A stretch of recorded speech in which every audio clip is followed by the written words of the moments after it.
अस्सलाम वालेकुम। आज का हमारा टॉपिक ब्रेन ट्यूमर है। ब्रेन ट्यूमर को जानने से पहले हम ब्रेन के हिस्सों के नाम की बात करते हैं।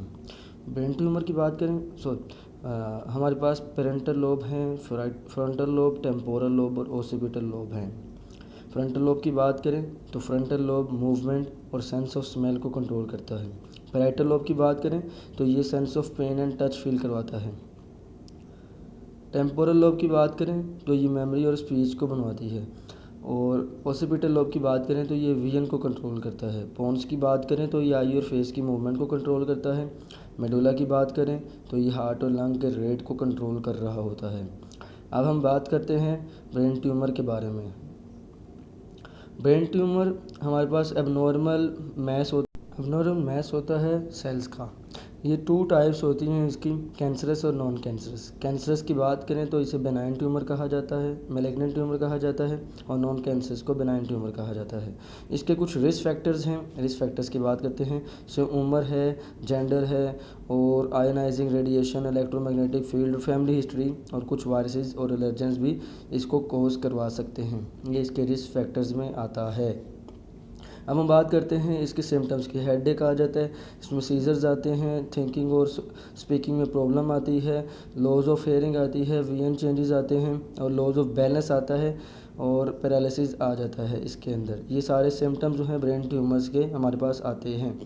अब हम बात करते हैं ब्रेन ट्यूमर की लोकेशंस की। मेनिंजिस के अंदर आ सकता है, पिट्यूटरी ट्यूमर्स आ सकते हैं, और हमारे पास ब्रेन स्टेम और सेरिबेलम के अंदर आ सकता है, और स्कल की बेस के अंदर जिसे ब्रेन ब्रेस भी बोला जाता है उसके अंदर ये ट्यूमर्स की लोकेशन आ सकती है।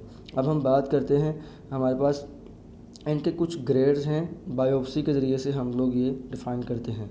ब्रेन ट्यूमर को बायोप्सी यानी सैम्पलिंग करने के बाद पैथोलॉजिस्ट 4 ग्रेड्स में डिवाइड करते हैं।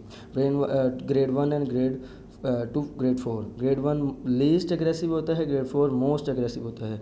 अब हमारे पास ग्रेड 1 ट्यूमर की बात करते हैं।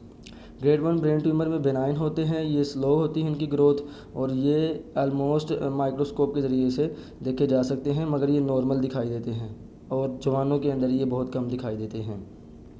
ग्रेड 2 की बात करें तो इसमें स्लो ग्रोइंग ही होती है और एबनॉर्मल सेल एबनॉर्मल दिखाई देते हैं माइक्रोस्कोप के ज़रिए से, और इसमें कम बैक किया जा सकता है।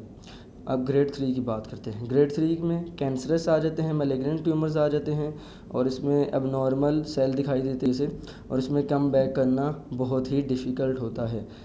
हमारे पास अब आ जाता है grade 4 brain tumours. Grade 4 brain tumour malignant होते हैं, मोस्ट एग्रेसिव होते हैं, ग्रो फास्ट होती है, और इसमें ये ब्लड वेसल को ऑक्यूपाई करके अपनी ब्लड से नरिशमेंट करने के बाद अपनी रैपिड ग्रोथ करते हैं, और इसके ज़रिए से हमारे पास है ब्रेन ट्यूमर ट्रीटमेंट में क्रेनियोटोमी है, न्यूरोएंडोस्कोपी है, और लेज़र इंटरस्टिशियल थर्मल थेरेपी है। हमारे पास कुछ और भी ट्रीटमेंट्स हैं जैसे chemotherapy, radiation therapy, stereotactic radio surgery होती है, प्रोटॉन थेरेपी होती है। मगर आज का जो हमारा बेसिक टॉपिक है वो है क्रेनियोटोमी।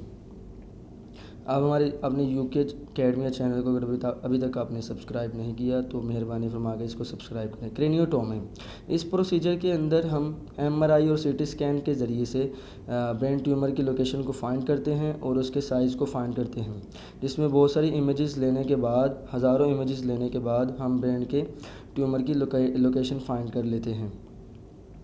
अब इसके अंदर हम लोग देखते हैं कि ये ब्रेन ट्यूमर कहाँ पर है, तो उसी जगह पर ही इंसिजन दी जाती है। इंसिजन कैसे देंगे हम लोग, पहले ड्रिल के ज़रिए, और सुराख करने के बाद हम लोग जो है हमारे सामने ब्रेन ट्यूमर सामने पड़ा होगा। फिर हम क्या करेंगे, ब्रेन ट्यूमर को सक करेंगे, सक्शन पंप के ज़रिए से कुछ पार्ट इसका ले लेंगे, और देन इसको सर्जरी के ज़रिए से इस पूरे ब्रेन ट्यूमर को हम लोग अब देख रहे हैं कि इसको रिमूव कर दिया जाएगा, और इसके बाद दोबारा से हम स्टिचिंग कर देंगे। आपकी समाअतों का शुक्रिया।